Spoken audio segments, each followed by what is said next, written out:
We're here and we're following OMI and VeVe because we're either here as collectors or here as crypto investors, or possibly both.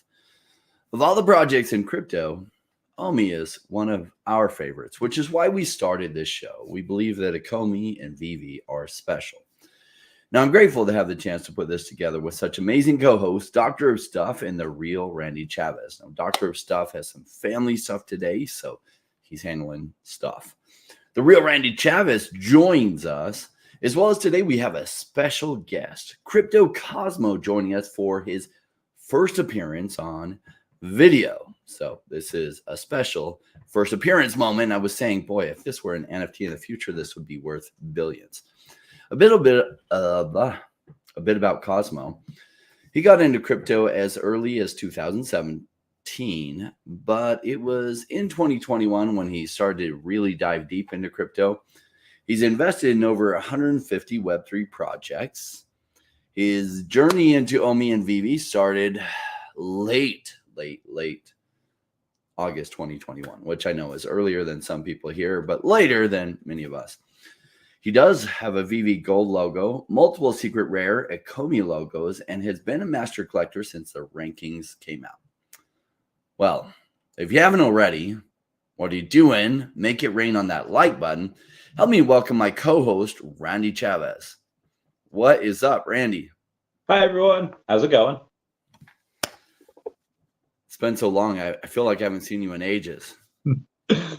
What's it been, 24 hours? Yeah.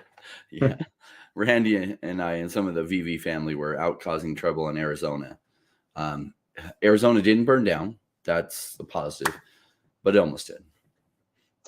We thankfully we had some other stuff there to put out the fires that we were starting. Yeah, we had a number of responsible people around us. That was great. That really helped.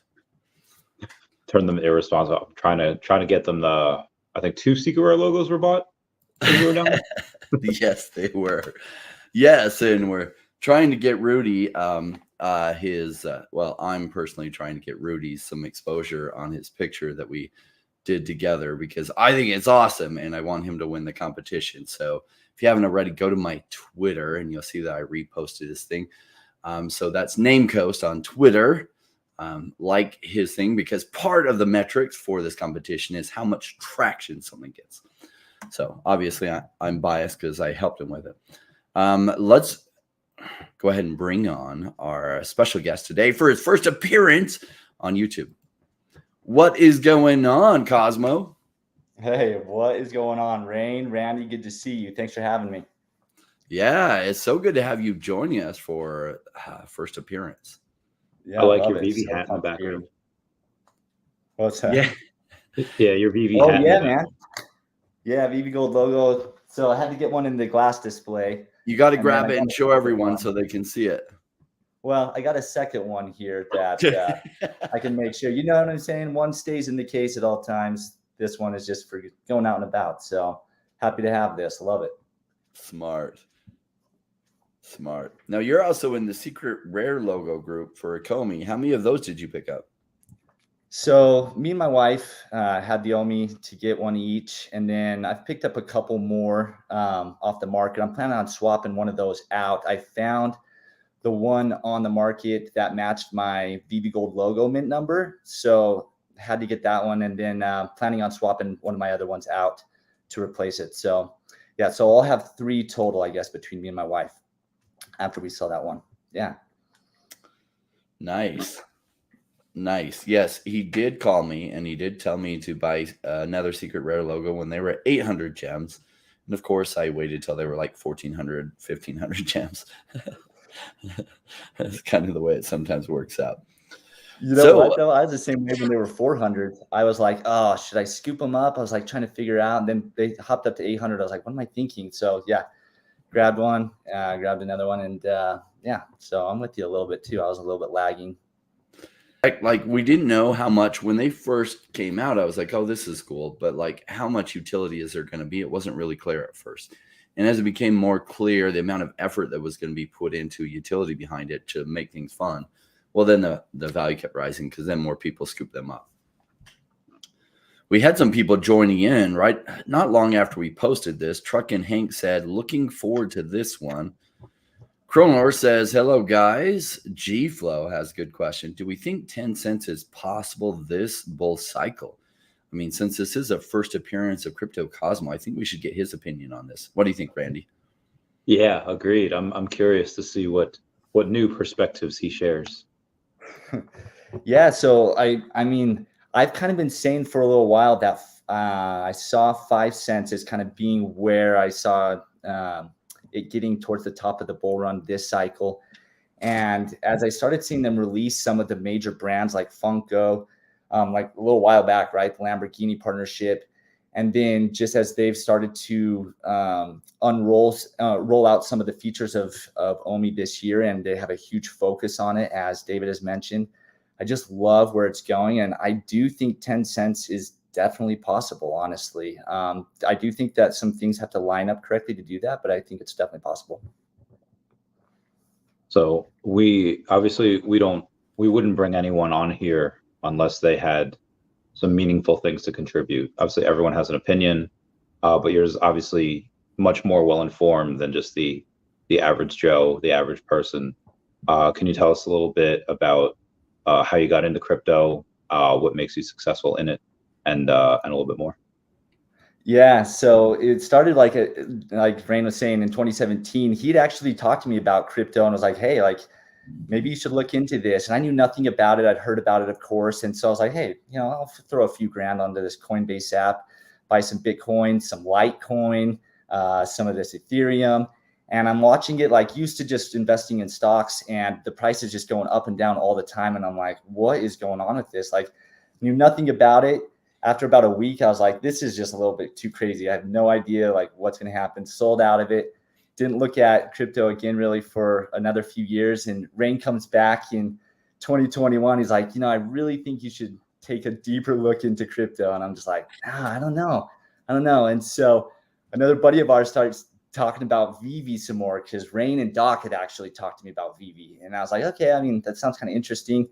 Don't know like why you have to buy these things, but they convinced me to buy the first Marvel #1 comic off the drop. Is when I first downloaded it, and landed a common club gang. And from there, it just started to ignite this like exploratory mode where I was just like wondering what these NFTs were about, what other projects were about. I was hearing about Bored Ape Yacht Club, I was hearing about some others. I had bought some network NFTs and land, which introduced me to some whitelists for some different NFT projects, Walker World and Angry Ape Army. And I ended up making some pretty good money off of those. And I was just like, dude, this is wild to me. And from there, I just started looking into crypto tokens. I looked into OMI. I bought some OMI in 2021. And I just started trading from there and just investing. And so it just took me down the rabbit hole. I've just been involved in various projects, and I'm just loving it. I love the technology, where it's going. I love the vision that VeVe is bringing to the table, especially in Web3. They're doing so much more than most projects out there, and we can talk more about that. But yeah, I love where things are headed just with the whole crypto space in general. Diving more deep into that, what specifically do you like about what VeVe is doing? Because there's all kinds of companies out there trying to get intellectual property and all kinds of NFT projects. What makes VeVe or Komi any different?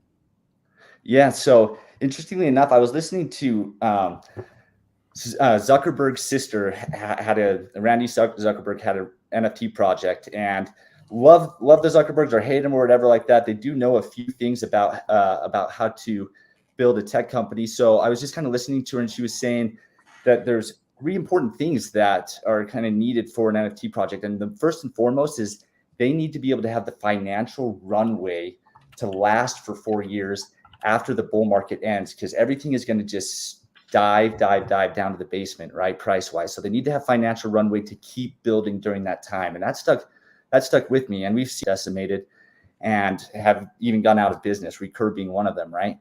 But then another thing that is crucial is having a passionate community. So that's number 2. And then the third thing is just having a strong team behind it that's getting things done. And yeah, I get that VeVe has made mistakes, they've made announcements that haven't come out along the way. But those three things, I see VeVe they got it in spades. And so just being able to be as profitable, I don't know of any NFT company or any NFT project out there. I don't even know of really any crypto company in general that has been as strong revenue wise as VeVe has since the last bull run. I mean, I'm talking about projects that aren't relying on VC money coming in, right? Like actual business operations. So their financials have been powerful during this bear market. The team is strong. Like some people have beef with the team and how they produce things. But the way I see it is I believe that the vision has continued to grow and grow over time as they've continued to onboard more and more partners. And with that, as you get bigger and bigger partners, comes a change in how those partners want the team to communicate those ideas, right? There's non-disclosure agreements. All of a sudden, like these bigger and bigger plans can't be divulged on the timelines that they had originally hoped that they could. And this happens, not just with VeVe, but I'm involved in other NFT projects where they're experiencing the same thing, where the vision has gotten much bigger.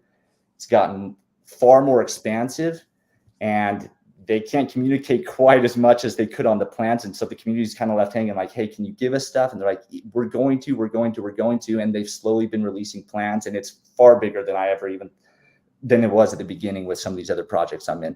And I see the same thing with VeVe.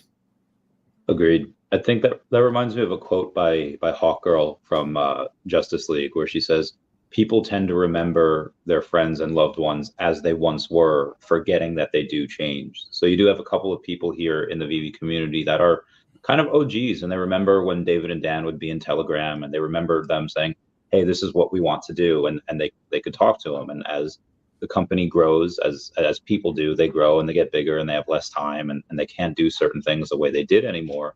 Because again, that landscape evolves, you have NDAs. And unfortunately, I think people just are in this fishbowl of, oh, well, we had this X amount of years ago. Why don't we have this, anymore? And that's why they're always asking for community updates. And that gets really hard for people to understand. Yeah, fair point. I love it how Randy has all these quotes from like Marvel Universe and other comics. Spent half a week with him, and it was so funny because he was always pulling out like quotes from everywhere. It was fun. Do you remember this? I don't. No, but they said this. Cool. I believe you. I don't know. My pop culture references were wasted on that group. They're a lot of fun. It was a lot of fun. I had a blast with you, Randy. Yeah. So Cosmo, so you're still in VeVe. You're at master collector status still, even after they decreased it to what? Only 1% of master collector. How many? I'm curious how many points per day you're earning. Yeah, I mean, it's far from what some of these whales are pulling in. I think I'm around like 3,300 or so points per day. And some of it's just like having multiples of certain comics, right? Like I bought a bunch of the like Marvel comic #1s, MC #1s, Fantastic Four #1s, Spider-Man #1s. I've got, I don't know, like 10 or so of the amazing AF-15s. And then just some of the like NFTs that I was more interested in. I bought a few partner statues and things like that. But I've done a little bit of just kind of buying things I really wanted and then buying sets to try to maximize some points as well. So yeah, I mean, it's been fun. Like it's engaged me, and it's totally just driven me down this rabbit hole and made me into a collector of things that I never even imagined myself, honestly. Like I haven't been big into collecting like in my life. I've got a few things, like you can kind of see Pele jersey, signed Pele jersey in the background. I've got one of Messi on the other side. And there's just been a couple of things like that I've been like, I wanted to have from the physical side, because I just personally didn't really like the idea of like the space that collecting physical things takes. And the people that don't mind, or they buy their warehouses, I'm all for them doing that, right? So when digital collecting came out and there is scarcity and there's a verified way to prove that this is yours and it belongs to this IP, I was like, this is it, man. This is awesome. Like this makes so much more sense for me, someone like me that doesn't want to have things take up space, but wants to be able to have ownership of them. And I love where it's going to go as well, because for me, I see it as a big part of just the culture in the future, whereas the digital age continues to roll out and you've got the AR and the VR continuing to become more and more part of everyday life, people are going to want to take those like opportunities to flex some of these digital things that they have once things start to sync up, where people can see what you've got, you can see what they've got from their house and your house. Like, it's going to get to a point where people are going to want to show off those things, you know, where they're at, whether in their space or even when they're out and about. Do you ever go into like the lore of some of them? Like, it was like, oh, these little Kryptkins are cute, and then you say like, oh, what is Mothman about? And then you find out that they're a wingspan of 10 feet, and they're really known in like West Virginia, or like make headcanons of them. I have not delved into the Kryptkins. No, I haven't gotten too much into lore in general. I'll tell you one of the things I have gotten into more of, though, is like, as I've bought the comics, I don't recall ever reading a single comic growing up. Like, maybe that outs me as like a true collector, like VeVe, like maybe I shouldn't even participate saying that. But honestly, as I started buying these comics, I was like, you know what? Like, I kind of want to know what this is about. I watched all the cartoons, like X-Men 97, like all that stuff. I watched X-Men and some of those cartoons growing up, all the Marvel movies, and just know like the general like storyline of everything. I collected the cards growing up, but the comics I never actually read. So it's been fun just reading what those are and just understanding what the specifics of what they said. So that's been fun getting into. Yeah, so we have another person like myself that really didn't collect any comics until collecting VeVe, and then it got me into comics, which is funny how it's bringing even like I bought my first comic ever like at NFT NYC and never owned a physical comic prior to that. So it was after VeVe got me into comics. So it's actually converting people to comic collecting. It hasn't yet brought over the masses of comic book collectors to digital, but that just comes with the awareness wave that happens, or the cascade awareness, as Bitcoin is coming up. We had a really interesting comment here. Let me go. Eddie Almeida said, Rain, could you please Google Bitcoin value days destroyed for the audience? Long-term holders are distributing. It's almost alt season. Let me share with you a little bit what he's talking about. All right, so this is value days destroyed. And you see, since the history of Bitcoin, you see these red spikes. And essentially, Bitcoin usually kind of leads the way. And then sometimes the money bleeds into other things like altcoins. So you see in 2013, 2014, it kind of happened twice. It happened 3 times during this run. Twice during this one. It actually happened when Bitcoins really started running up November.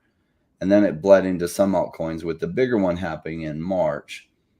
And then we see 2024 when we had the big run up in Bitcoin and then it pulling back. Some of that bled into altcoins. I wouldn't be surprised if we have 2 or 3 peaks like that going up. Is some of it bleeding into altcoins right now? A little bit. We're still very early in this run. A lot of it hasn't happened yet. We've just had a little bit of awareness going into Bitcoin as the price has gotten higher. But then we just had the halving. Prices almost always drop off after the halving, and then it kind of cools down historically for like 4 or 5 months. But it seems like every cycle, the cool down period is a little bit less. So, you know, we could be nice and like trading sideways or downwards for 2 or 3 months, or maybe it'd be 4 or 5 months, could be even less. But that's what he was referring to. I personally don't invest a lot in Bitcoin. I tried to do that last cycle where I'd held half in Bitcoin. I was going to wait till Bitcoin took off and then roll that into alts to leverage my money. And the main alt I would have bought with it ran at the same time Bitcoin did and ended up like outpacing it by like 10x. And so my little strategy didn't work as well as I was hoping it would. Great comment there. Just catching up on some comments. Nurse Cooper says, Rain fam. Hey, gents. Hey, fam. Let's go. Foster Hill in the house. Foster, welcome. Foster. All right. Chuchuro says, anyone in Sydney who can teach me in person how to move OMI from Ascendex to VeVe? I'm too new for this, so I've had many failed transactions. Anyone in Sydney, I guess, that lives somewhat close, maybe you can reach out to Churu. Jordan Rees. He lives in Australia. I don't know how close he is to Sydney. I don't know, but Australia is huge, so it may not be very close. No. Bill Gardner in the house. What's up, What up, brother? My heckin' man. Love that. All dude. right. Cool Mo asks, anyone thoughts on the new website to keep eyeballing that payout screen, hoping OMI shows up there? I haven't noticed the payout screen. Anyone? They have you taken a look at the version 2 website we have? No. They just updated it like a couple days ago, and you can't do anything on the market on there. So like you can still use either version 1 or version 2, but I think they're rolling it out slowly, or hopefully either an OMI to NFT type of deal, because I don't think you'd be able to do that on the app. And then maybe like a one-click buy OMI. If it were me, I would probably hope for the OMI to NFT first. So this way I could sell some of my stuff for OMI while it's still down here. I actually got another million today, OMI, so up to 185.5. But the OMI to NFT, it's possible they come out with that. They come out with a one-click buy OMI first. I mean, the ease of access that's their main priority. And we got 2 this year so far. I can't imagine like that's going to be it. I'd imagine there's going to be multiple more exchanges. But yeah, that's what he's referencing. Question on that web app version 2, actually, Randy, that I have for you is, I saw the email come through where you could click to get into it, but can you just log on to the web app online and type in the website to get into the V2, or have to click in and put your credentials in from the email? You should be able to. Let me see. Yeah, like if somebody clicks into it, if they have it, they should be able to just send you the link.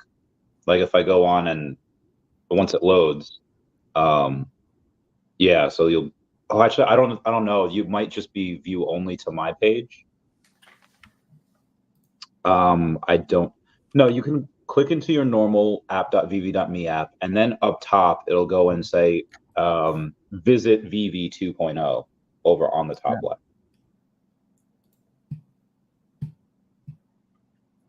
At least that's what it's showing me. Huh. Yeah, I might have to update my app or something. I haven't seen that. Yeah. But that makes it easy. Bill Gardner said, looks like you guys had a blast in AZ. Yes. I got so brown.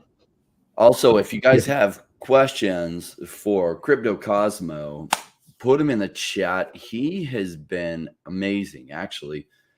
He's delved really deep into the NFT space, more than me, and pays way closer attention to that. And over the past 2 years, has called me and been like, you should check out this project, and you should check out this project. And about 80% of what he called me about went up massively after he called me about it.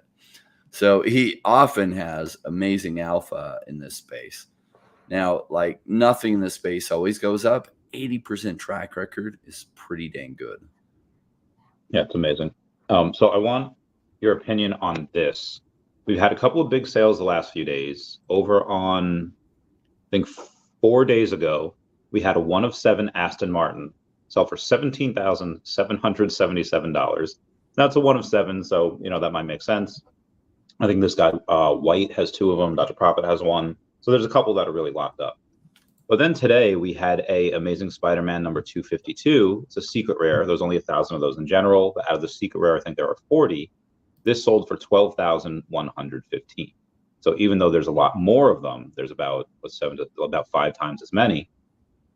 It sold for like 66% of the price. Oh, hey, there's that. Yeah. How do you guys feel about these 5-figure sales for these super scarce items? They're very notable items. And then how do you think that'll be affected when we have OMI to NFT?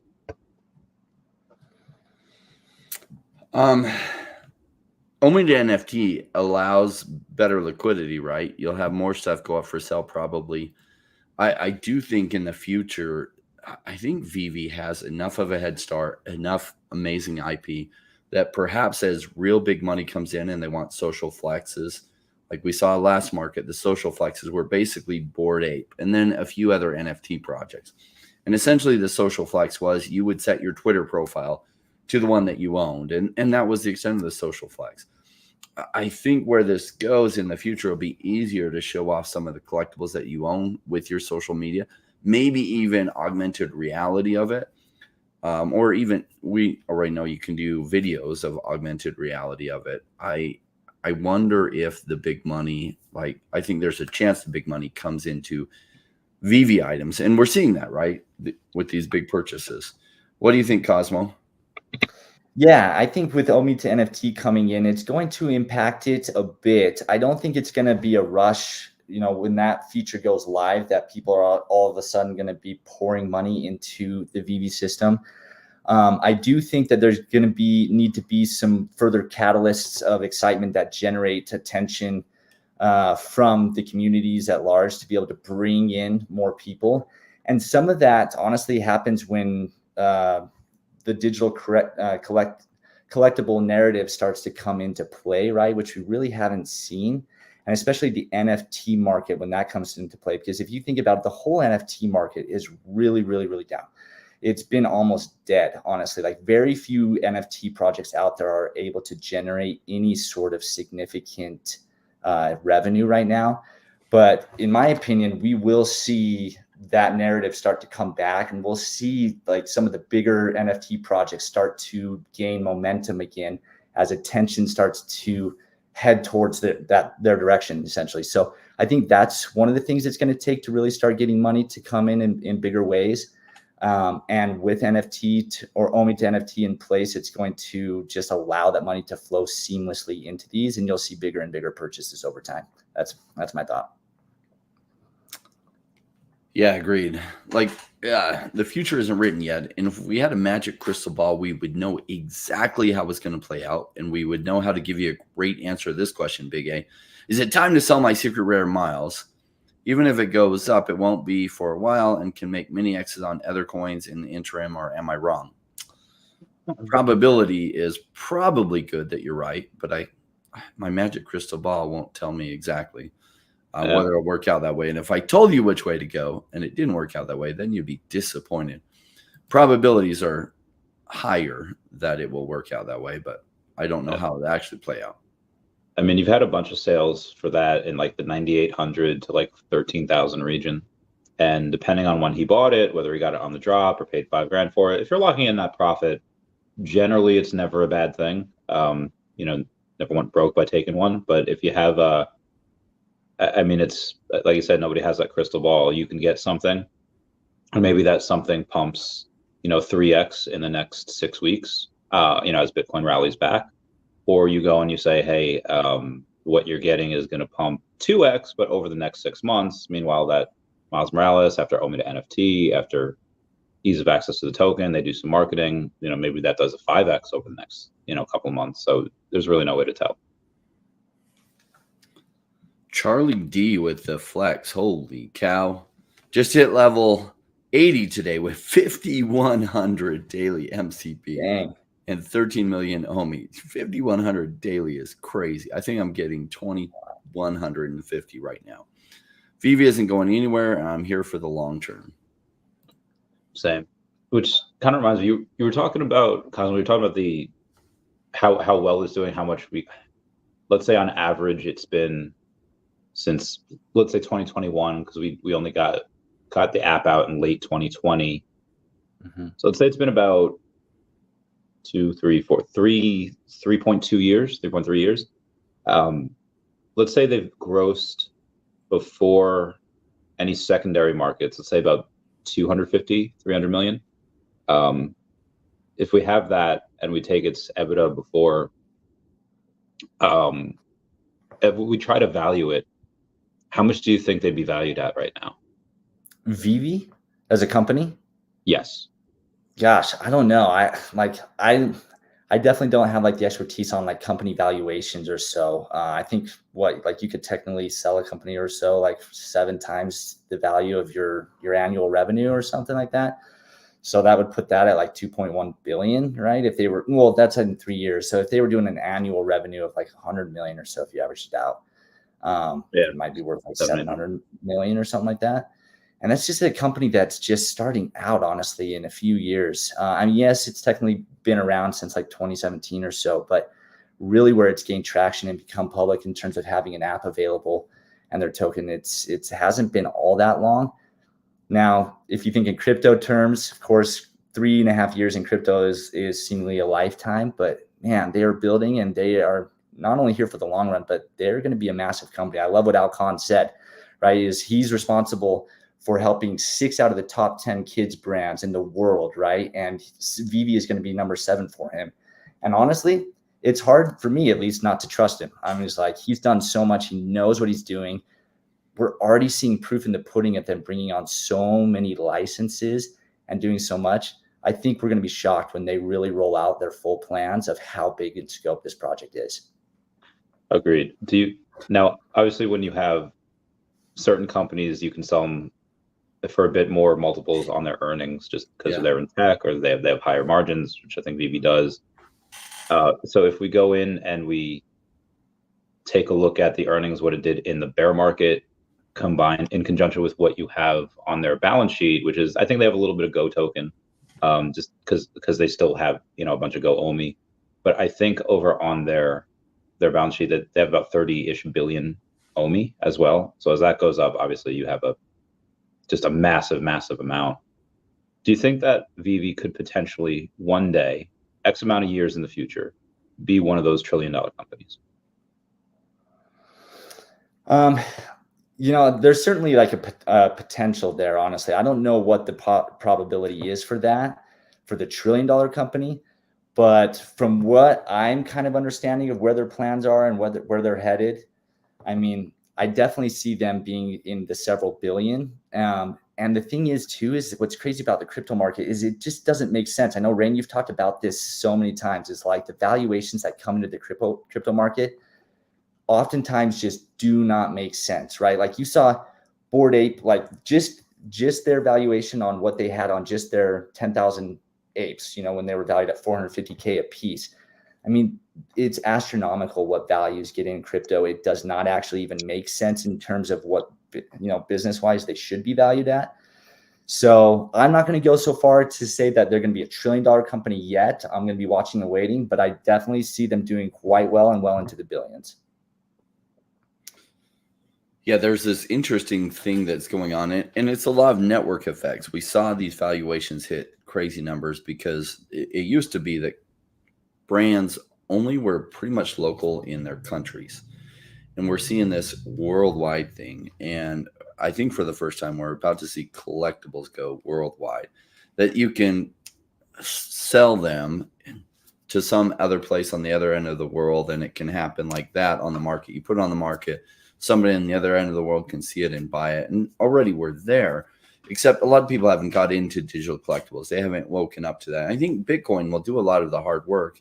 A lot of people think, oh my gosh, if Dan and Dave just did this with the VeVe app, then it would hit major traction. And it's like, not really. What we're waiting for is the cascade effect. So Bitcoin is going to go to higher prices. We just had the Bitcoin halving. As Bitcoin breaks $100,000, more people wake up and they say, gosh, I've been feeling I need to learn about Bitcoin and I haven't yet. Let me look into it because it's so high now. And then they buy Bitcoin. Then they start looking around into other things.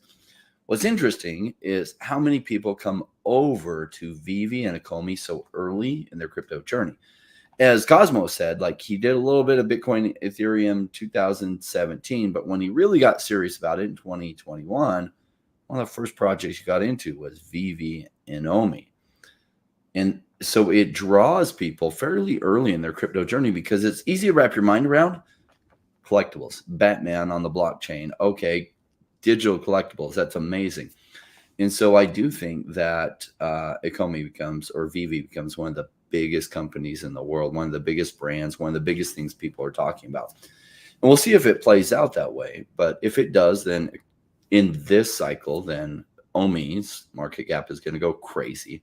The valuation of the company, I don't know. It really has to do with revenues and multiples on revenues. When you're in a growth company, the multiples on the revenues can hit much, much higher than 7x. In fact, Amazon was negative in their revenues, or negative in, actually, they had revenues, but they were negative on their balance sheet, and they ran in the red for about 15 years before later becoming one of the biggest companies in the world. So it's nice that many months, maybe even all the months, but at least many months, VeVe is in the positive with what they're doing. That's unusual in the crypto space. I don't know of another company that's like that. Maybe NBA Top Shots, NFL all day in those, but almost nobody else in the crypto space has those kind of revenues coming in, and that they're probably positive on their revenues, though I haven't seen their balance sheet to know. But I do know they have massive revenues coming in. They have some of the top intellectual property. They have a community of people who love the product and continue to collect during the down market. And when Bitcoin hits over 100,000, this awareness grows. The flood of people that will probably come in will be high. Whether things will go to astronomical prices has to do with whether people in the billions of dollars range or hundreds of millions of dollars range really start wanting to socially flex some of the digital collectibles that VeVe makes. And that may happen. We see that a little bit with the secret rare Spider-Man comic that sold and the Aston Martin, but like that's not the big numbers. When purchases start happening in the $1 million to 10 million, and those stories start getting told, that wakes up the other billionaires to like, oh gosh, yeah, maybe I'm going to pick up some of those. I really like what Mr. MC1 is doing with the Comey Secret Rare logo, with the hashtag, like the finest things in life or the finest things in life. And when you have that Comey Secret Rare logo associated with wealth and power, you have people associating with Teslas and their pools back there with, that, and that's not like a hotel. I know it looks like it, but that's Rudy's, that's his house there, where he's got the hot tub right next to the pool, right next to the tiki bar in the back, flames. People doing it next to their Rolexes, next to their, big expensive watches. When you said, I know people have cool factors. I have Dashi. You have Cosmo. You have two different VeVe Secret Rare logo hats. Rain, you have the glasses. So I mean, there's different cool factors that people have, but and there's wealth factors. But what coolness factor do you think is needed? Like, I know we've had professional sports. People like baseball players, NBA stars last cycle be in spaces, take pictures with their R2D2s and stuff. This time, what do you think we need? Is the coolness factor going to come from like a YouTuber like Markiplier? Is it going to come from somebody that is well known in the real world or more internet famous? I think from my perspective, I think the referral program, if they can get the referral program going and incentivize people to really start talking about it and refer their friends to it, and they get some sort of benefit from that is going to ignite a cascade of people coming in to check it out. Once they check it out, they start finding their favorite characters or favorite collectibles. Like, they start just kind of diving in, like same way I did. I had no interest like in this space in the beginning, and then I just got sucked in because it had so many of the characters I remember, the nostalgia. So I think that's going to be key. As you start seeing these influencers talking about it, you're going to start seeing bigger and bigger people get into this. And as you start seeing like some celebrities start talking about it and getting into it, you can start to see how it cascades from there. And we're already seeing, some celebrities and things starting to buy in and find it, even while like the market on the VeVe side has been down. And so I think once you inject some of that incentives for people to really start talking about it and promoting it, it's going to send this thing quite quickly, honestly. Imagine if you had this company that had this different intellectual property and some cool things, and like a really big YouTuber like Andre Jick like showed off the VeVe logo or something. Like, that would be a really big deal. That already happened. I think the cascade effect has started, right? Like, some people showing some of the things. Andre Jick has a really fun YouTube channel, really cool guy, and he's a VeVe collector. And he showed his stuff. I think he'll show his stuff more as people start waking up to this and talking about it, as well as other people. And what I'm going off of is what happened with NBA Top Shots last bear market. So around June of 2020, I think, is when NBA Top Shots launched. And I didn't have my YouTube channel yet, and I was doing research on like NFTs. And when I saw NBA Top Shots, I thought, wow, this is going to be like basketball cards in the early days. These are going to be like video moments, which is better than just a picture, an actual video moment. I think this project will do well. And this was my first like bear market that I was really preparing for the bull market.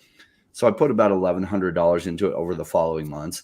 One YouTube person covering it said that that they had reached out to him and they had asked him to cover NBA Top Shots because they were having a hard time getting any traction at all. And in return, they would give him 10 packs for free. So they were literally reaching out to YouTubers with like 800 subscribers or 1,500 subscribers saying, hey, we'll give you 10 packs if you cover us. And they were trying and struggling to get any kind of awareness whatsoever. Fast forward to Bitcoin breaking previous highs and heading up to like, what was it at the time? I don't know. It was maybe in 2020. I don't remember. It was breaking its previous highs and on its way up again. So I guess it broke 20,000, maybe it was at 25 or 30,000. You had basketball players flexing the moments of their friends or their own, and NBA Top Shots went crazy. My little $1,100 purchase turned into, at the value at the top, not even taking into account the low mint numbers on some of them, was like $187,000 out of $1,100 investment. And the basketball players were pushing it, right? So you had celebrities pushing it, and it went crazy. Whereas just 6 months prior, like they couldn't hardly even get a YouTuber to cover it to save their life. And they were only able to get the small YouTubers to cover it by paying them in packs. So people don't realize how like it can seem so slow and so dead and things can't happen. And 6 months later, the boom is gigantic because they haven't experienced it yet. No, I'm gonna add something in there as well. Is it's just like, I think it's important. Like for me, one of the things that excites me about VeVe is just because they have the ingredients that I think it takes to be able to go big. Like there's the saying, IP is king, and they are dominating the IP world in spades compared to any other project out there. And then not only that, they're building the platform for technology that is just in its infancy stage. The whole VR and AR has so much, like it has so much runway to go to bring that, and combining those two. And then on the blockchain with crypto, like they have the ingredients and the team to be able to really garner interest worldwide for this. And I love what they're doing, where they are having a focus on onboarding Asia. I don't know all the things that they're doing over there, but the team has let on that they are working heavily in Asia to try to get them up and running, essentially, to be able to participate in VeVe more easily. And I think that's exciting because they truly have plans to take this worldwide. And a guy like Al Kahn has the experience in doing it. And then with David Yu, just his experience in collecting and understanding what collectors want and need. And so I'm just impressed with the ingredients they have. Now, just because you have all the ingredients, that doesn't make it automatic that it happens, right? Like you do have to kind of push things in order to be able to help make them come out and garner that kind of chain reaction or so. But I don't know that the timing is quite right to really like unveil your hand right now when sentiment on the NFT market in general is just quite low. Like why spend the money and have a worse ROI right now when the market is so down and you have to spend so much more money and effort to really gain the attention, when down the road, however many months down the road that is, when the market starts to naturally turn towards the NFT market again and excitement starts to happen, you can now use that money that you saved and spend it during a time where your ROI is so much more efficient, which only propels you to much greater highs because you're using that money so much more efficiently. So I'm glad that VeVe really hasn't tipped their hand super far right now. At this point in the market, yes, there was a big boom like Q4, right, with a lot of projects going up, many projects in the crypto market just going. You saw some doing 10x's, 20x's or so, and OMI really wasn't doing that. And a lot of the associated tokens like Flow blockchain wasn't going up that high either. And it's just because the attention towards this space wasn't really there. And I believe it will be in the future within the next 12 months and certainly within the next 24 months. And VeVe has the opportunity to explode at that time. People need to take that last 2 minutes and clip that. Yeah, and then you can totally. Yeah. That needs to be shouted at the rooftops. I might take that for my next video. Because a lot of it I think has to do with patience, and I see a lot of people saying like, oh, like, you know, these meme coins can get listed, and okay, well, meme coins are just meme coins. There's no expectation of utility. There's no expectations of these. And when you have certain projects that are maybe worth a couple $1 million that are not on the SEC's radar, they can get away with other stuff that maybe VeVe and OMI can't because of their associations with Disney and these super large, and Disney kind of warring with some of the government there. There's already eyes on it. I mean, I'll add this, right? Like you have Bored Ape Yacht Club, right? Hey, Doc, yes, what's up? Oh, yes. Doc. Dr. Stuff says, yo, keep up the awesome stream. You're in trouble, Randy. Leaving me out of that secret rare logo competition. That's messed up. I love you, Doc. Take no offense. So yeah, so Bored Ape Yacht Club, perfect example. I mean, they have been the king of NFTs, honestly, for a long time. I know Pudgy Penguins has really given them competition lately in terms of floor price, and it's kind of gone back and forth a little bit. But they've done amazing things, and they set new standards, honestly, in the NFT arena. And so I bought a bunch of Otherside land, right? Otherside is the name of their metaverse, and I went into their Discord, and this was about 5 months ago or so.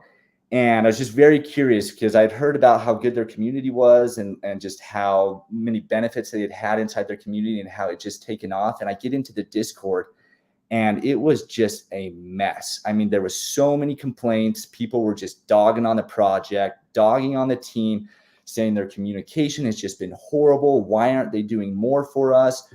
They've just left the holders high and dry. This is ridiculous. Why did I even buy into this project? And I'm just like, wait a minute. This is happening in the Bored Ape space too. I was like, guys, this is basically the king of NFTs, and this is happening to them where they are getting flooded so hard, and yet they've got a team that in the background has so much cash. They brought in so much money during the bull run with their sales, and they are building. They are straight up building, and yet their community is just not happy. Why? Well, for the most part, whether people like to admit it or not, most part is because the price is down. And people are down on their investments, and people are like, what the heck? Why did I spend this money, back then when it's worth so little now? Like you really haven't taken care of us as investors. And so sure enough, they come out with a couple of games.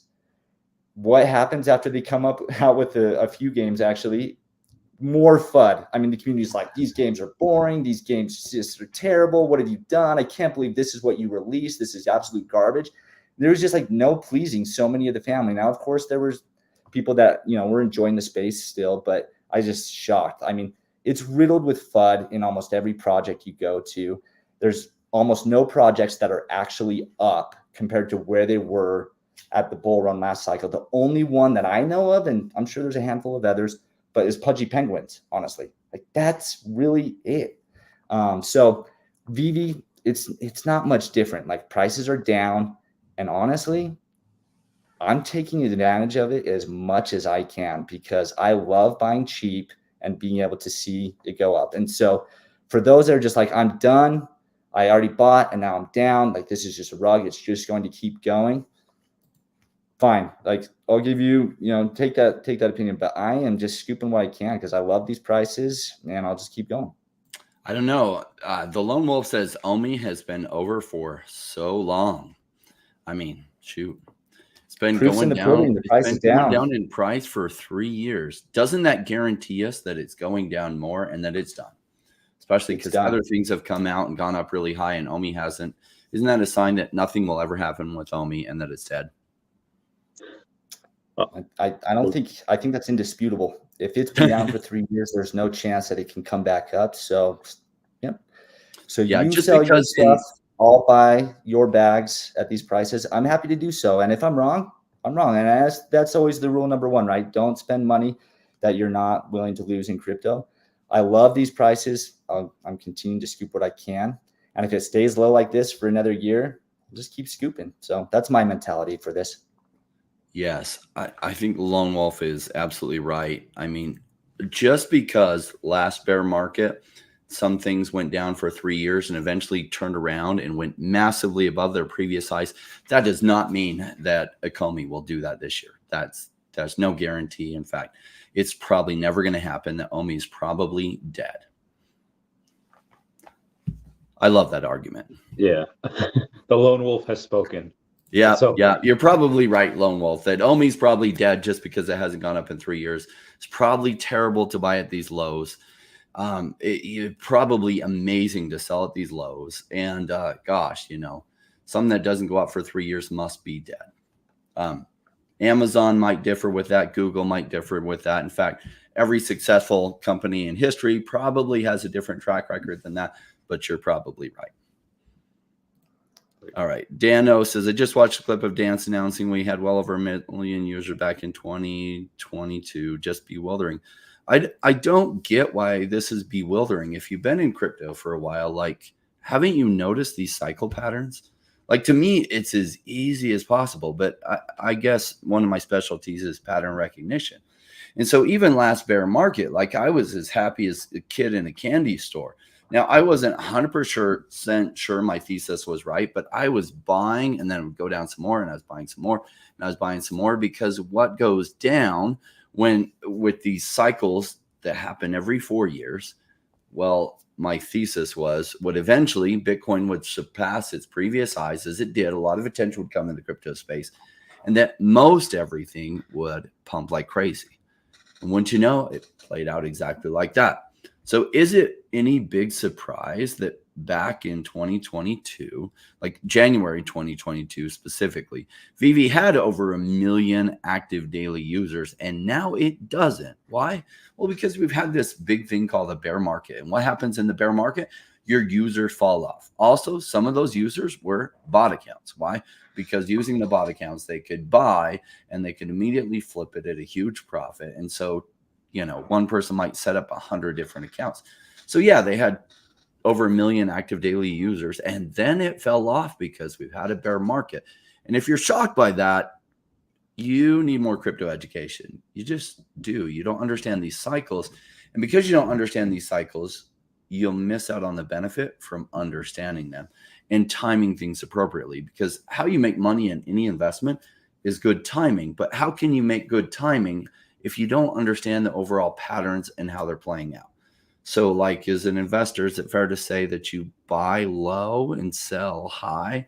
So if prices are really low right now, you want to understand, what is the likelihood that this project survives? Well, you have no ability to analyze that if you don't look historically and see, well, Cardano hit 1.7 cents. What happened from there in the bear market? And people saying it was going to die. What happened from there? Did it eventually turn around when the bull market came?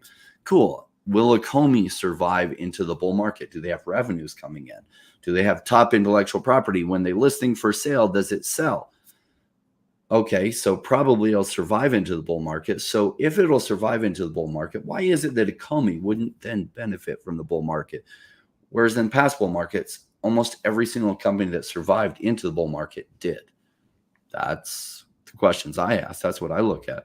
Am I looking at this wrong, Cosmo? Because I know you've gotten really good at this pattern detection, because all the stuff you called me about, like 80% of it went up, some of it massively.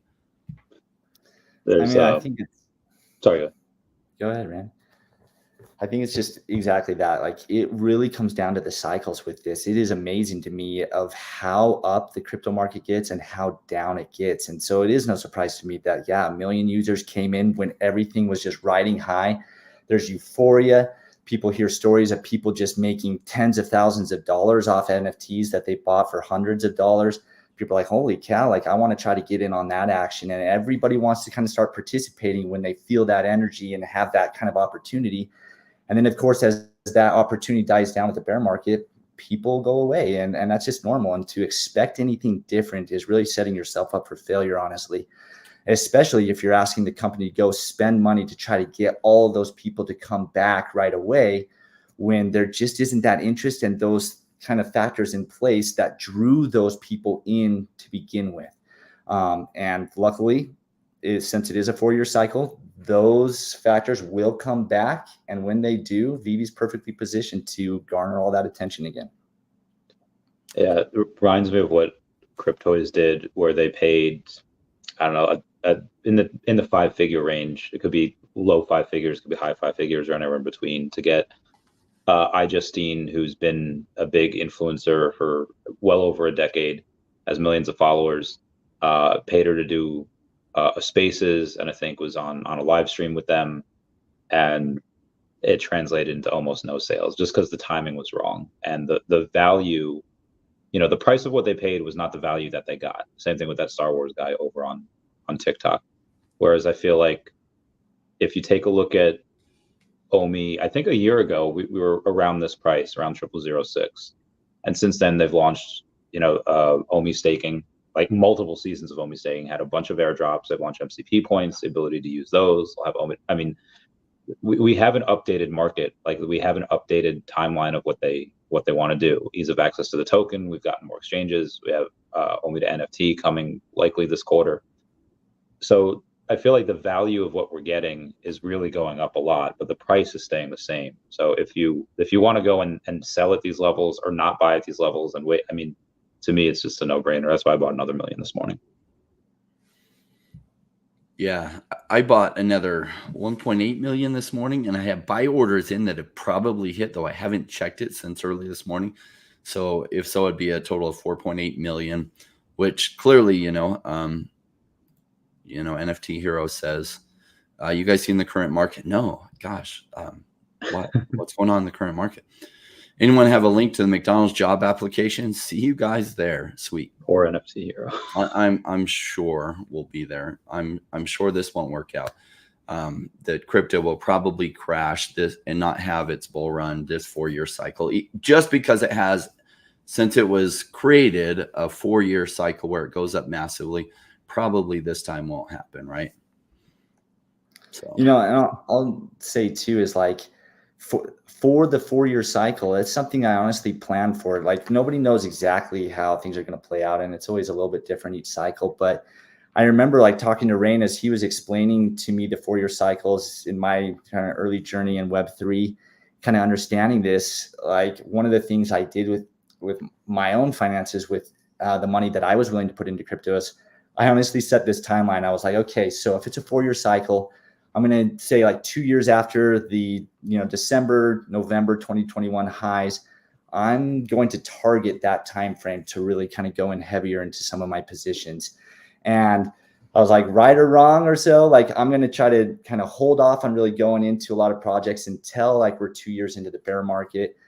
And, like October, November, there was a bunch of projects pumping. I'm like, oh man, like, I missed some of those boats, and that's okay, because I'm going to stick to my December timeline.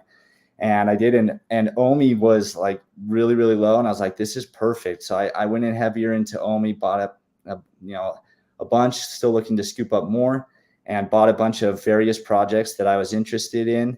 And now I'll kind of continue to hold these and see how these next couple of years play out and adjust from there. But I've been loving like the low prices on the projects that have a strong team, strong financial foundation, and have a vision for the future. So I'll take it. Yeah, absolutely. Want to give a shout out to Fam Bam, who hung out with us in Arizona and had a blast, as well as some other friends. Rudy and Tina were amazing hosts, and we showed that picture of Namecoast, or Rudy's secret rare submission, secret rare Ecomi logo submission. They're so funny because he picked it up, and then his wife had to go and buy one too because she's so competitive. Let's see. Dr. Stuff chiming in. Wish you were here with us, Doc. Let's be honest. Doc was one of the main people that helped get Cosmo into VeVe. So wish Doc was able to get here. Maybe we can have Cosmo back. Cosmo, you may not know him. I've known him for a long time. Is a major player in the crypto space, even though he really didn't get into 2021. He's put in hours and hours and hours of research. He is most often right. Having talked to him frequently during the past 4 years, he keys me in on a bunch of things that are going on all the time. And that's why he was definitely worth bringing on. He is much smarter than your average bear. Phoebe said, it was so great to meet you and your amazing wife. She is an amazing wife. All right. So back to this. Many of these. So we did not have 1 million actual users in 2022, which is correct. Many of these accounts were bots. When Dan said that, he was saying active users, which is a SaaS term. The bots were counted in that. Essentially, yes. The term they say daily active users is really more like daily active accounts. not necessarily users. So bots get counted in that daily active users number, which is a term that is frequently used, like what Doc is saying. You know what though? Like, it's interesting. People want to say like, well, they totally misrepresented the numbers, and it's fascinating because as you dive deeper into crypto companies in general and tokens, and they boast like, we've done this much volume on exchanges or so, like there is so many players that in projects that will buy and sell tokens back and forth to up their volumes specifically. Like, this is something that happens throughout all the crypto sphere, like in at least in many projects. And so it's not something that VeVe was like actively like creating bot accounts to do it, at least to my knowledge. But yes, did those bot accounts get counted? Most likely, yes. You would anticipate so, because they didn't have a metric to exactly identify all the ones that were bots or not. So they counted all of them. And that's not unusual, honestly, for most companies. Yeah, it's really actually a bullish sign, as you have that at New York Comic Con, San Diego Comic Con, people making a bunch of bot accounts to get those tickets and then resell them over on Ticketmaster or wherever. And Nike has that same issue. Which, by the way, remember, all those bot accounts is a problem that they solved. And yet I haven't seen somebody bringing that up here. And what I was thinking about is, this reminds me so much of 2020. And in 2020, people were just so frustrated. Why? And what they're really frustrated is that prices weren't up. And they just felt if they complained enough about the teams that were building things, that somehow that would help. And they were just like, they found every reason to whine and complain about how if the team was on it, they would have done XYZ better. And they would have done this better, and how they screwed up on this, and how they did this wrong, and they did this wrong. And then 2021 happened. And guess what? All the people that had sold, they cried and went away because they had sold and they saw everything go up, and they just shut up and disappeared. And the people who hadn't sold forgot about all their woes and were massively up. And those that had continued dollar cost averaging at the bottoms were now, many of the people that I knew, now millionaires. Cool. How's that going to play out this time? Probably the same, but we'll see. If all you can see is like the little mistakes that they made, like these aren't serious mistakes. In fact, if you look at the track record, like all those bots, that was super frustrating. And it is a big problem to solve. And it took them a while to solve it. Why? Because it's not an easy problem to solve. But they essentially solved that problem. And yet not one person has brought that up. They continue to move forward. And the reason they haven't brought up is because the price is still down and you're still feeling frustrated. So if all you can think about your frustrations, you are seeing this completely wrong, and probably crypto isn't right for you. That's cool. Now, maybe you're just here for the collecting, which is cool because VeVe does attract both, right? Some people here for the collecting of things, and it's going to feel frustrating if you're looking at the prices at all, because they're all down since January 2022. Will they be up in the future? Probability is really high that they will. I'm here for VeVe, but I'm more heavily invested in OMI. Cosmo, you have a lot of VeVe. What's your thoughts on OMI token? Yeah, I'm super bullish on the token. I mean, when people say that the OMI token is dead and it's barely even started rolling out its features and benefits to it, I'm like, guys, we've barely even scratched the surface with this. So I'm bullish on OMI. I've been stacking. I think I'm over like 160 million plus right now. And I'm going to keep buying it because I do believe that it's going to have a strong use case for the app. Because you look at crypto companies out there, there's so many that have tokens that don't have strong use cases. I think OMI is going to have a strong use case, something that's going to make people want to buy it and hold it. And they're already providing some of those benefits right now. But VeVe has only scratched the surface of where it's headed. I think OMI is going to do quite well. I would love to hear more from people in our chat, like Energy, who's a whale. I also want to buy more OMI again and again, and then I catch myself put the money into VeVe. I'm happy to own 332 sets and get over 6.6 MCP daily. What a freaking whale. Can't wait to get to level 100. Why would I rather hear from Energy all the time? Well, because like in order to have the money to buy that kind of stuff, they must get a lot of their decisions right in their life. And it isn't luck. So the people that make massive money in other things, they usually have a good idea how to make massive money in new markets. And so Energy's here, Cosmo. I know what he does for his day job. He's a superstar, like a massive superstar. This comment is freaking amazing. Coriel says, and he's exactly right on this, the worst time is to get in when everything's already out and fixed and there's nothing to complain about. He's exactly right. Because by then, the pump has already happened. You missed all the timing. You missed buying low. And this is when a lot of people get in, when everything's fixed and there's nothing to complain about. And they look around and everybody feels like they're buying. And all their complaints have gone away, and that's when they're buying. And that's what I call buying high, hoping it goes higher. And it usually works out poorly for you.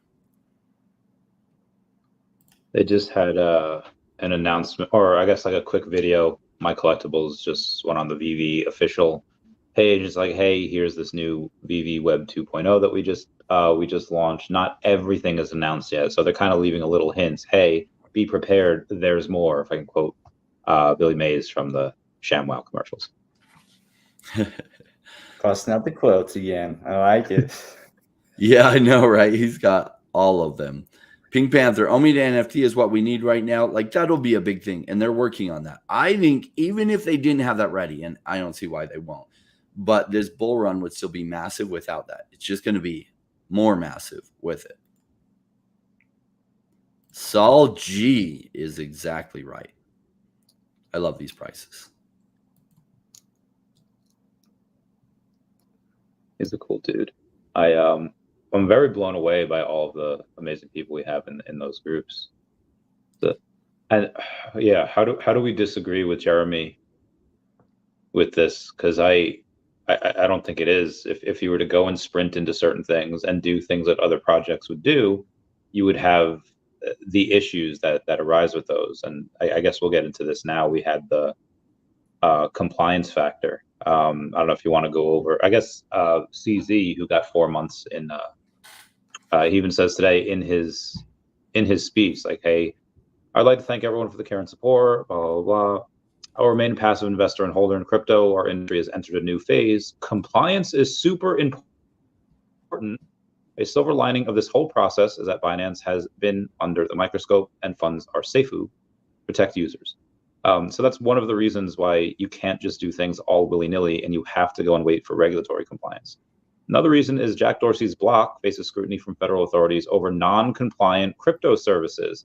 That is going to be for his Cash App and his Square company. And again, these are people that are worth billions of dollars, and you think you just pay these people to get off your back, and I guess essentially that is what they do. Is he paid billions, and he still got 4 months in prison. But this is why I think it's super important for VeVe and OMI to be super compliant with everything. Because if they don't, then you go the way of other people. We have an SEC investigation, and then you have to take those amazing profits and use that to fight them off. I mean, I do think Jeremy's got a point, though, like that it's kind of both aspects of that statement are true. It's both a sprint and a marathon for companies that want to be around for the long term. And quite honestly, there's a lot of crypto companies that aren't going to be around for the long term and are meant to just be around to get some good VC money coming in, kind of take that first cycle, run with it, go with the hype, and then disappear. There's a ton of teams that are doing that. Now with VeVe, I think it's important for them to play their hand at the right time, take the ingredients they've got and show them as the energy starts to come back to the NFT space and help generate and fuel that excitement and ride that excitement, and then keep doing things compliantly along the way so that you can continue and you don't get yourself bootstrapped by lawsuits from the SEC coming after you because you haven't done things correctly. And that's one of the things I'm quite bullish on VeVe is they have really kind of thought futuristically for the most part this entire time. They were thinking about NFTs long before they were ever cool. Like they were planning on doing this. They were approaching their licensors on 3D digital collectibles and NFTs way before Bored Ape became popular, right? Which really ignited a lot of the NFT excitement. And then they're talking about, we want to be compliant and we want to do things the right way. And we want to make sure we're doing all that. And now you have CZ saying like, compliance is very important. Like they are setting themselves up for success. And while the meme coins of the world largely aren't going to be held accountable for anything that they do, because there's no real team, that's doxed, especially, that's going to be held accountable for it. VeVe is out there and they want to be able to make sure that they can be around for the long term. And I think it's super important that they do things compliantly so that they can be, because that's how it's going to succeed long term. Yeah, regulators are not messing around, and they are going after companies like Randy just showed. And so they have a huge target on their back. They have to be really careful about what they do. Some new meme coin coming out and getting on these exchanges. First of all, the SEC hasn't been going after meme coins at all, right? Because it's just gambling money. And the SEC doesn't seem to care about gambling money because there's no chance. Well, the chances are really, really low. They'll count it as a security token because if you buy it, you're an idiot, essentially. So there's no like, oh, this might be a stake in the company or whatever, right? There's no chance that it should be worth anything. And so the chance that they get deemed a security is way, way, way low. The chance that something serious like, the SEC going after OMI, well, if they make some missteps, then that puts a huge target on their back that they could. And that's why they're being extra careful. So essentially, a lot of the people's arguments is, why are they being so extra careful? And it's like, well, they have Disney partnerships, Marvel partnerships. You think the SEC wouldn't like to make an example out of them? And they're like, XYZ company has a $4 million market cap, and they're listed in all these exchanges, and they're not being careful, and they're paying dividends, and they're doing all these things. Yeah, it's got a $4 million market cap, no big partners with anyone. And like, yes, they're doing risky things. They might get targeted. And those owners aren't even doxed. So if they are targeted, they might be able to disappear. That is not the case with Comey.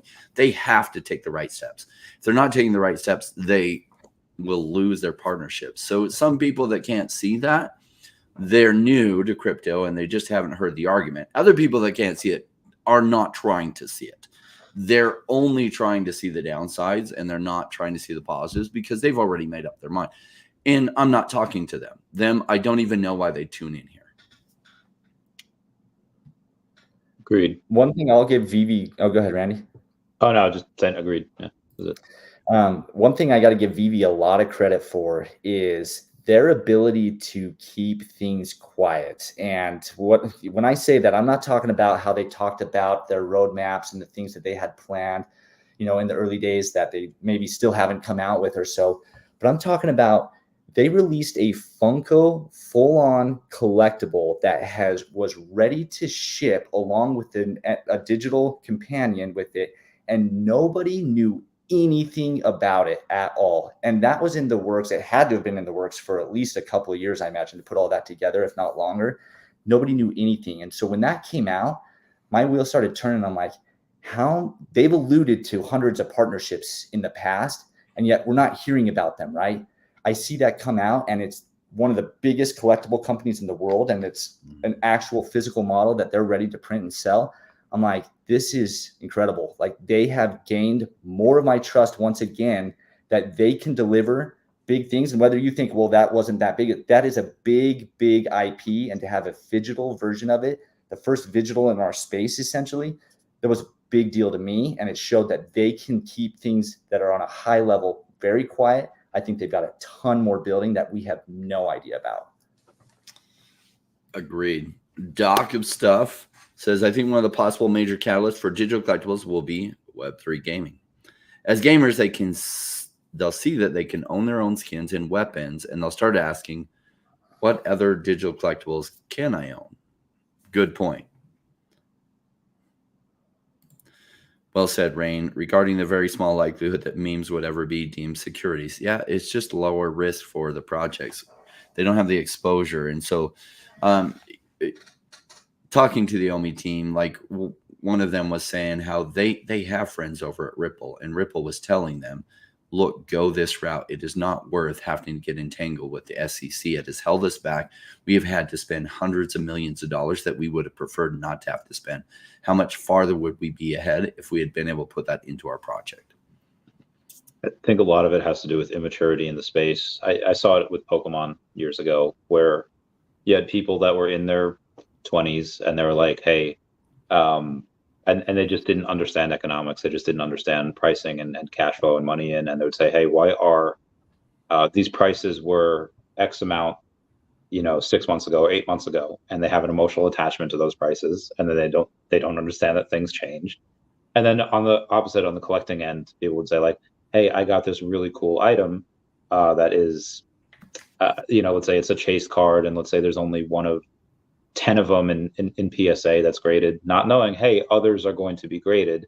Like, just because you graded it first doesn't mean that others won't grade it.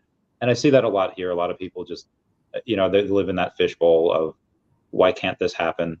And they don't understand that Akomi isn't these meme coin projects. They're a completely different breed, and they're not a pump and dump. So that's why they have to go in and be super careful.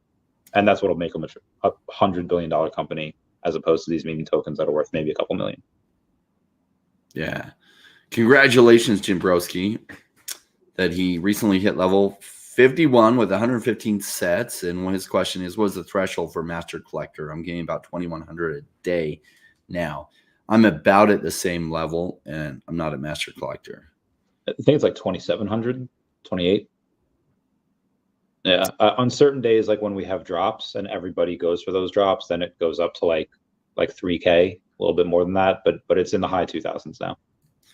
There are some advertisements for VeVe on Facebook. I actually see them. I've seen that rolling out the last couple of weeks about some of their comics and other things. So they are starting to advertise. The time to spend the advertising dollars, this goes with NBA Top Shots. They actually ran ads for about 2 weeks, but they waited to run ads till the bull market was happening. And when the bull market was happening, they ran ads for NBA Top Shots for 2 weeks. And then they had so much traction because they ran it at the right time. The traction shut down their servers because they couldn't handle all the business coming in from it. And they shut down their ads, and they didn't have to run ads again. And the bull market continued to push it out further. And then a bear market happened. And guess what? They had fall off too. The number of NBA Top Shots users has gone way down because this is what the cycle does.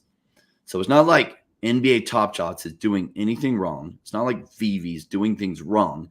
This is just how the cycle happens. And we'll get a lot. For me, if they were to have a Randy Chavez VeVe NFT come up there, you'd be damn sure that I would be posting on my socials, hey, go and get this here, because one, that would make me a little more money, and then on the secondary as well. So I would think that at some point you would have a bunch of these other places. Let's just take DC, for example. DC has their IP kind of everywhere. They have it on Candy, they have it on Hero, they have it on VeVe, and possibly other places we don't know about yet because they're so small, maybe Wax. When they do advertise, like, where do you think that money's going to go? Is they're going to focus on advertising on the 100 users that are on, Candy or Hero, or are they going to focus on the thousands and tens of thousands that are on VeVe? That's where the money is. You're going to have a bunch of these people that are going to say, it's like decon artists, hey, look at this. I'm shoulder to shoulder with Disney. Look how successful I am over on this VeVe app. And it might translate to 1 or 2 sales for them on their product, but then they'll also see other things that they like on there as well. That's why you have Nike and Adidas always in the same shopping centers. Oh, if you go for one, it'll drive traffic in to bring multiple others as well. That's a really good point. I hadn't thought about the actual IP advertising drive people to VeVe, but that would make sense that will happen when the bull market happens. A lot of people are just feeling impatient. They're like, oh, why hasn't it happened already? It's coming, and it just takes time. Like, one of the reasons that I moved to crypto is because I'm used to these cycles taking 17 to 24 years in real estate. And so I was super happy when I saw this thing that happens in a 4-year cycle.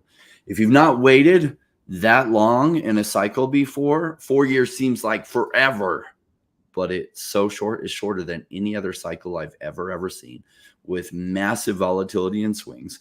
Right now, the volatility is driving you nuts because your portfolio is massively down, probably because you probably came in at previous highs, because that's when everybody comes into crypto for the first time at highs, because their friends told them how much they made. And so they come in and they buy at the highs. only to get nailed by a pullback. And then the smart ones stick around the pullback and buy. The non-smart ones stick around the pullback and complain the whole pullback and don't buy.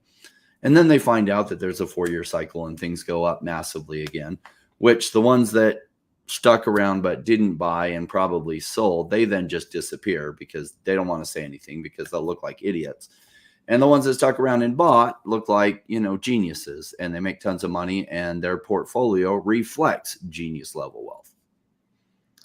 I'm going to chime in there too. I 100% agree that there will be a bunch of VeVe's partners advertising about VeVe and their collectibles on VeVe. I mean, I keep referencing Al Kahn because he's got so many gold nuggets, honestly, but he talked about one of his strategies. This is a couple of years ago, a few years ago. And he talked about how in the beginning, he links his companies to strong IPs to gain credibility and continues building in that until he gets to a point where companies want to link their IP with his IP. And I think VeVe is doing that exact thing. They are building so many high quality IPs around them until they get big enough where companies are going to want to be associated with VeVe. I'm seeing that play out. I think it's working. We're just in the early stage of that. We're on the first section of that. But when that bull run comes around and things start hopping around, and when I say bull run, I'm talking about a hyperbolic market where things just really start going bananas, and especially when the NFT market takes off. When that starts coming into play, companies are going to want to be flexing that they are connected with VeVe. Hey, come check out our collectibles that are on VeVe. I 100% believe they'll be doing that. Yeah. Great comment by Coriel. I think it's a big push, the integration to social media along with gaming. My thought is even if the collectible isn't made to integrate to a certain game, it can act as a key to a remastered version. I think blockchain gaming goes absolutely tremendous this upcoming bull run. I've been playing Illuvium today. They have private beta 4 today. It's significantly increased from before, and they have some cool things. I think blockchain gaming in general takes off. This idea of blockchain digital collectibles, I think, goes massive this upcoming cycle. Even though it doesn't feel like it now, even though the money hasn't come in now, it's in the bull run. We haven't seen a lot of new people with new money yet. We saw a tiny bit of that about 6 weeks ago, just a tiny bit. Later, there will be a whole lot of that with the amount of money coming in will be huge. And that's often when you see your altcoin bags massively pump, as well as some of your NFTs or digital collectibles. We'll see how things are 6 months to 12 months from now. And we'll see if Rain is right, because Rain usually is. Can't wait. Yeah, and he's so humble about it. Cosmo's known me for a while. Am I usually right, or am I just wrong? You have been right a lot in this market. Like, honestly, over time, I mean, at first you tried to get me into crypto and I was just like, I don't know, man. I don't know. And then 4 years later, you came and showed me, you're like, hey man, this is some of the things I've done. And I'm like, holy cow. And then since then, you've just continued to nail more and more things. Of course, you're not right all the time, but you've nailed more and more things as they've come along. And so, yeah. You do get better. I mean, my first 4 years, I made a lot of bad calls and I invested in projects that today I would never touch, but I was just new, right? And so like I invested in 2017 in this Bitcoin mining thing that it would mine daily and you could claim daily. Yeah, every one of those I think was a scam. And I didn't know. I was naive. I was like, oh, this is so cool. I'm investing in this Bitcoin mining company that pays out daily. Yeah, sure. I think it was some kind of like, I don't know. Anyway, a scam, and eventually went away and stopped paying out, which if it was a Bitcoin mining thing, it would have kept paying out.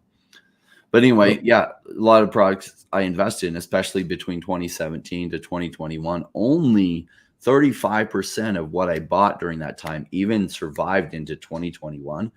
But then the 35% that did put my whole portfolio up 20x, which is amazing. I like to think I've gotten better, but like, I still don't have a 100% success rate. Ecomi is one of my favorite ones because the chance that Ecomi fails from now is so low, but also the chance that its upside might be anywhere from 20x on the very low side to maybe 200 or 300x. I'm in some other projects that are much higher risk that they might fail, but if they do come together, it might be a 2000x or 3000x. So what I like is OMI's risk profile as I feel it is, and its potential return profile as I feel it is. That's why I continue buying more OMI. There's Cosmo, me and you had a little bit of fun with Dr. Stuff trying to get him to get the VeVe logo. And then we were just saying, yo, Doc, you got to get in here. There's one guy named Cosmo in here you got to meet. And, and he didn't know that like we knew each other. So that was fun. How do we get Rain in there? How do we have him go? That is a good question. I've been working on it for a little while, and so far no go. But I think he'll join us before long. I think he will. I think so. We'll see. I just have a hard time paying like $5,500 for a logo. Do you know how much OMI that will buy? That will buy like 9 million OMI. Like, yeah, that's so much. And it's like 9 million more OMI or a logo so that I can chat in a group and I can go to a party once a year. 9 million more OMI, because that's going to buy like Lamborghinis. Like, I need to do well enough this bull market so I can cash out a bunch and buy all these supercars I'm talking about while still having a bunch to keep rolling. So, I mean, the secret rare logo, once I buy it, it's not like I can freaking ever sell it. So it's like money gone for forever, in my opinion, because I couldn't then part with it once I buy it. Yeah. What I really like about, I think it was Hash Flare Big A. I think that's what it was. It was like this. I remember Hash Flare. Oh my gosh. Yes, I did that. Yes, Hash Flare. Oh my gosh. Yeah, that wrecked me. Speak the truth and they mute you.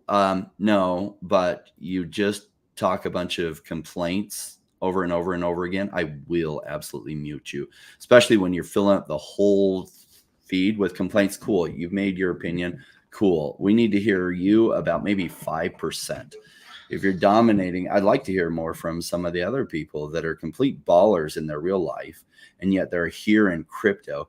And you have to be a complete baller to have like 5,000 daily points coming in. That means you have invested massively in VeVe. That's who I want to hear from. I don't want to hear people that probably sold all their, never had OMI to begin with, and probably have 15 collectibles.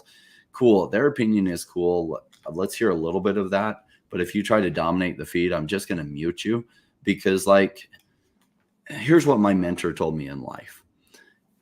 When you buy in other people's opinions, you buy into what they have. So do I want people hearing the opinions over and over and over again of somebody that might have 15 collectibles because that might be all they can afford? No. I would like them to hear from people who are worth $5 million, $10 million, $100 million, or have like massive amounts invested in VeVe. Well, why did they take such a risky? Why did they take that risk? Why did they invest so heavily? How do they think? Okay, you have 2,600 daily points or 2,100. Cool. I want to hear your opinion. Why? Because that's who I learn from, is the people that are making things. So like, if you buy into people's opinions, you buy into their lifestyle. So if you watch someone on YouTube that's gone all vitriolic on VeVe and OMI, look into their lifestyle. Is that the kind of lifestyle you want? Because if you buy into their opinions, that's the lifestyle you're going to get. And so like, you know, be careful who you listen to, because when you adopt their opinions, you'll also adopt their results. My friend Vinny Pappalardo over on Long Island used to say, take someone that's successful, do what they do, and one day you'll have what they have. And if you do what successful people do, you're likely going to go and follow their footsteps. If you do what unsuccessful people do, like maybe exit a project and don't move on and continue to stay and hate, well, I mean, what kind of life is that? It doesn't seem like a very good life. But again, that's just my opinion. Yeah, Maida wants to know where are the whales sweeping statues? I don't know. Are they sweeping statues? I mean, some of them already have, but some of them are already, like you were saying, hey, I can get some of these statues that will probably do a 20x. Maybe could they do a 40x up to 100K? That's possible. It's not outside the realm possibility, but in my opinion and their opinion, we share the same things, that OMI would have a better chance of doing a higher ROI. So that's what they're doing. Hi, Sleeping. Sleeping is here. Unfortunately, Sleeping usually chimes in when he can, but he doesn't say a lot in the comments. I wish he did, but you can watch his YouTube channel. He is awesome. I love his breakdowns. Another very successful business owner who has amazing opinions. Big A. Man, you do crack me up. I just had to show this. I wish I had money so my opinion could be valuable.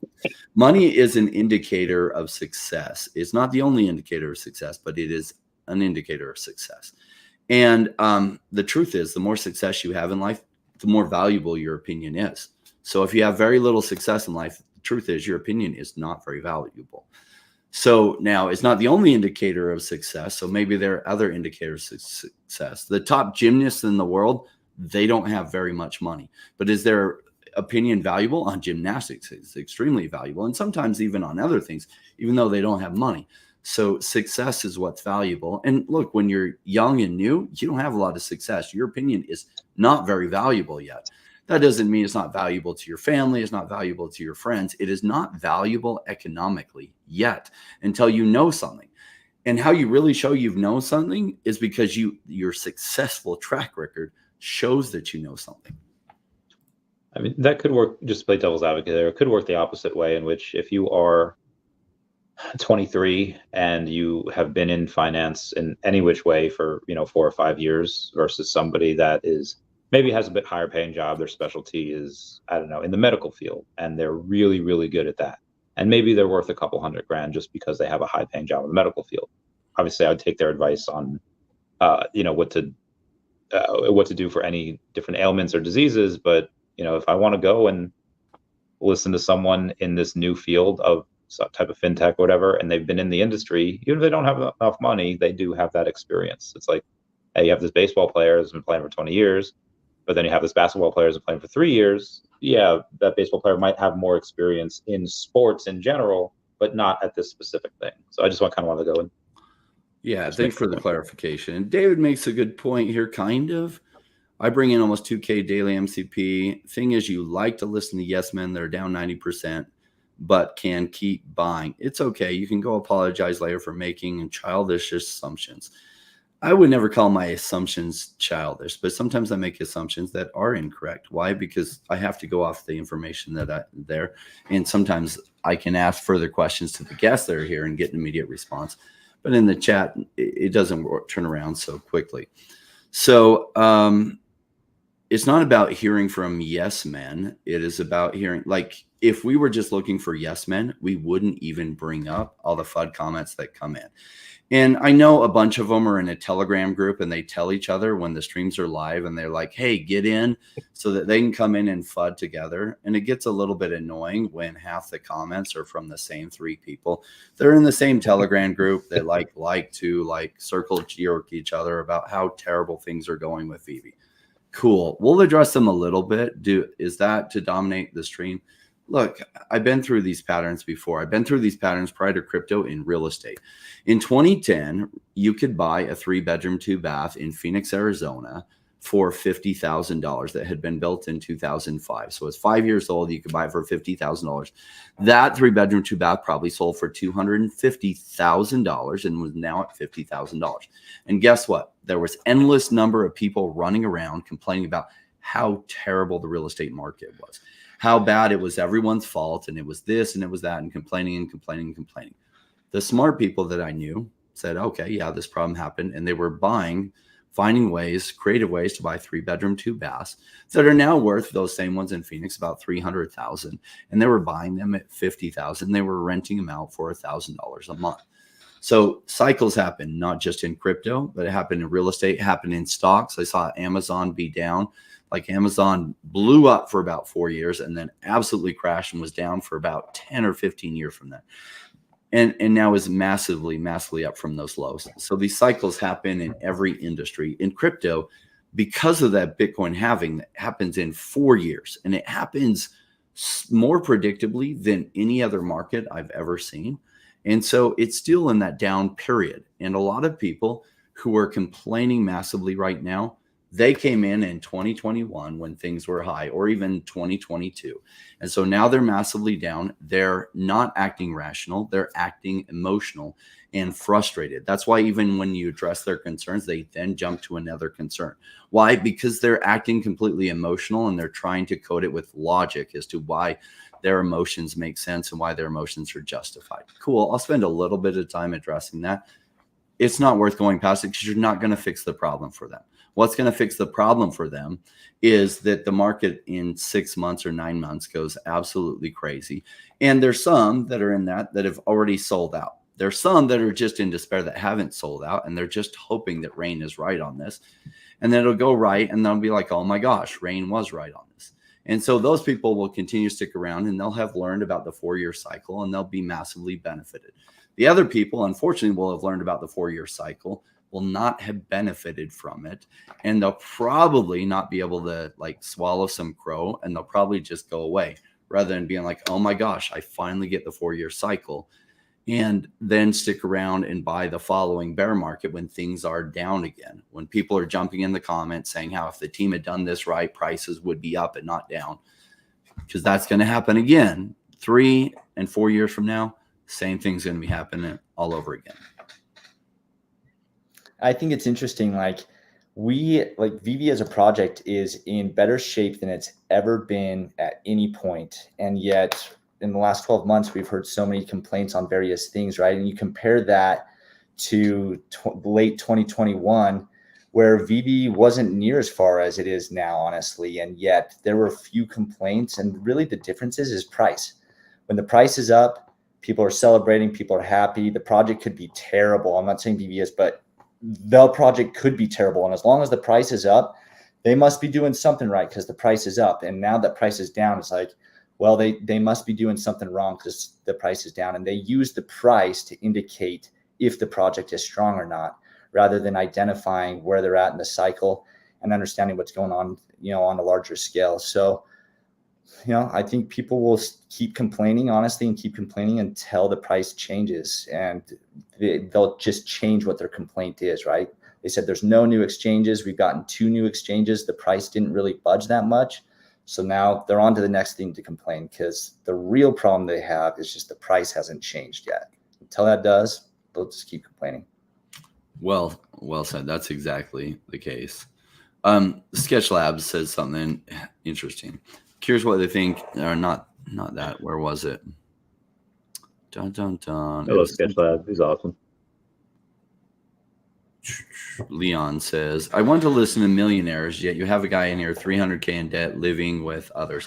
Well, if you watch my channel frequently, and this comes from my mentor who is worth $200 million, he talked about his cash burn ratio, right? So smart people keep their cash burn ratio as low as possible, especially when they're investing and they're growing their wealth. So one of the principles of investing is wealth is it's not what you make, it's what you keep. And so a doctor might be making $500,000 a year and be spending $600,000 a year, and he's actually worth negative. So it's not dumb to get your cash burn ratio as low as possible so that you can invest, especially during a bear market. That's not a sign of low success. That's a sign of a really smart person building for massive success. The reason why I think Randy is so credible is you're missing the bigger picture. He bought Pokemon when everyone was fighting Pokemon, and he made a fortune on it.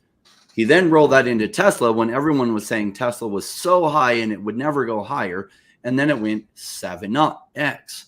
So Randy has an amazing track record of success in different fields of recognizing these patterns that are going to happen. And if you can't see that, it's because you're not trying to see it. Cool. You don't want to see it. Cool. Is Randy worth millions yet? Well, I don't know. He has 180, 190 million OMI. I have a guess at what that's going to be worth in 6 to 12 months. I think he's going to be just fine. Also, later on, he says, I only speak facts, but I don't have any debt. And you say I'm 300,000 in debt. So clearly you don't always speak facts. Yeah. I don't know where he got the 300,000 in debt, but cool. We just making up numbers here. That's cool.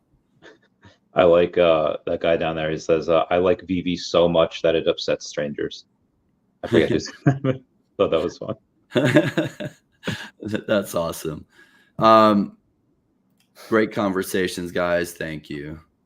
Cosmo spitting facts, says Dr. Stuff. True. G Money is I'm buying comics. Who's buying comics?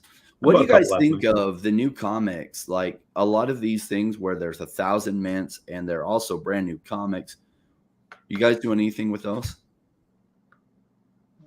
I bought a couple last night. Really just because I like Jango Fett. You know, like everyone in the 80s just loved Boba Fett just from the Star Wars. And here you have like you find out, okay, Boba Fett's actually a clone, and who is the original? It's Jango Fett. So I thought that was really cool. So I got that, and then I got the another one this morning, Darth Maul, red, black, and white, #1. I think what a lot of people are doing right now is because scarcity is king on VeVe, they're going for things that are scarce, which is fine. That's great for short-term flips. That's great for short-term whatever.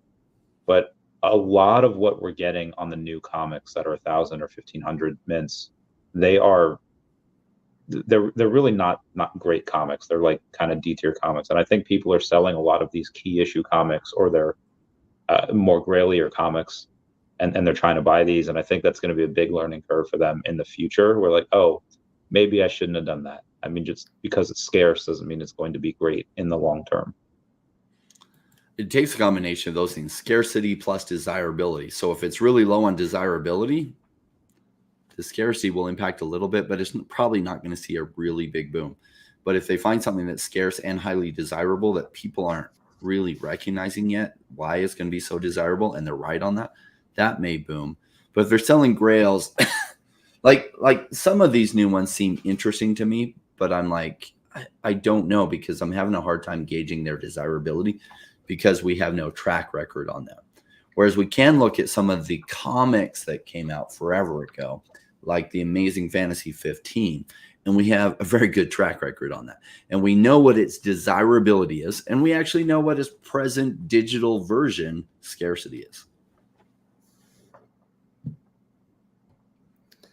I think in my turn, I haven't been going so much for the VeVe comics lately on those. I did the first drop because I just like wanted to participate in the good vibes there. But mostly I've still just been stacking the grails, honestly. A lot of the commons grails, just stacking them as much as I can. It's been my play. Yeah. Cool.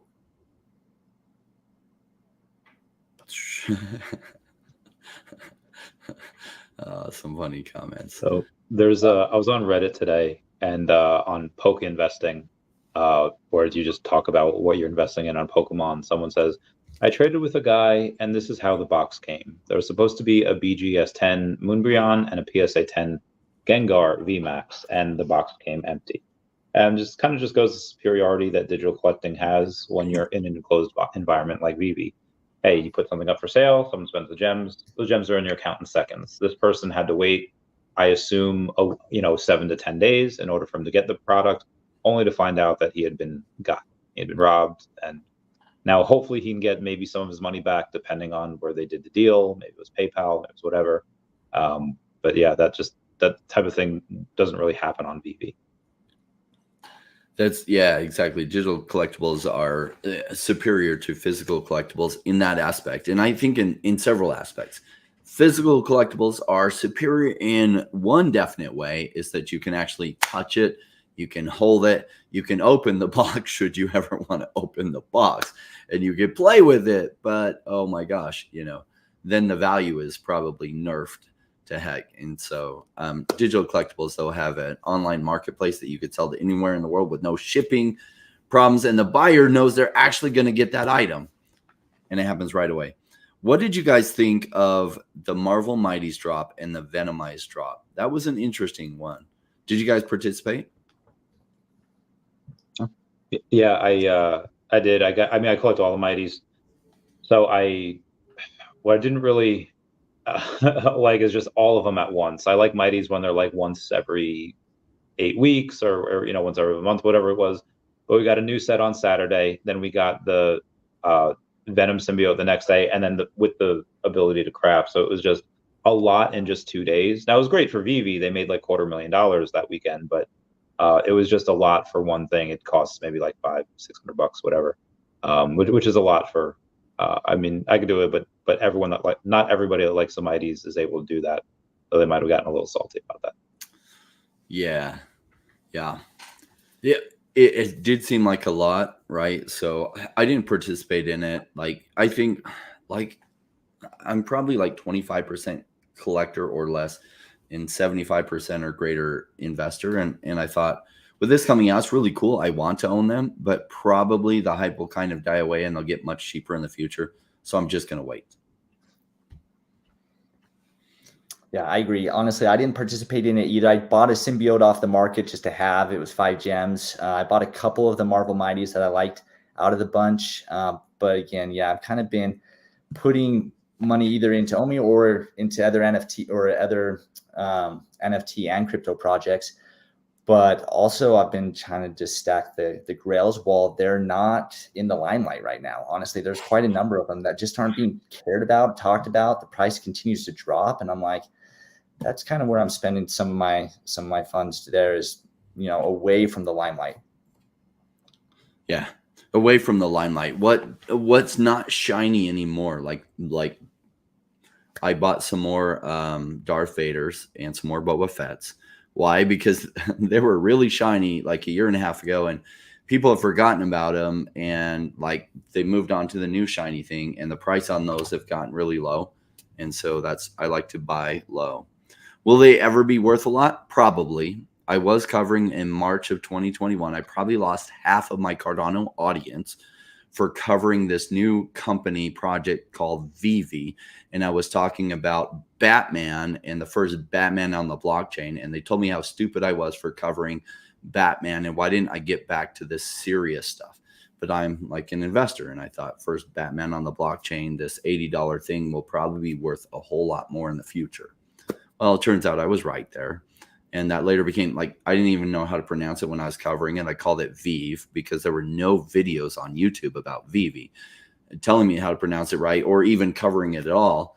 And I thought I'd found this amazing thing that would be worth a lot. So like, I don't know, like I'm here for the value. I think Darth Vader will do pretty well. I was right on the Batman. That doesn't mean I'm right on the Darth Vader. Doesn't mean I'm right on the Boba Fett. Just probably right. After this weekend, I was also a little upset because I was if you go on Stacker and you have a bunch of leaderboards up there, who has the most golden moments, who has the most sub 100s of, DC. So I went to look at Marvel, and normally I'm number 2 on there for people that have sub 100 mints of all of Marvel. And I went to show off to people in Arizona, and I have been dethroned. Big Bad Buckeye, who's a level 100, has 140. And he's number 2, and I am only at 139. So, little upset there for that. And we're gonna have some like Saudi prince. I hope some Saudi princes come in, and they push. They'll push me way down the leaderboards, and that's okay because my overall value will go up tremendously if that happens. Steamboat Mickeys are low right now too. I know, and I bought some more like not too. I guess it was like 6 months ago when they were cheap, and they've gotten cheaper. It's a good price. And I'm having a hard time because like you only have so much liquid funds to buy everything when it's cheap.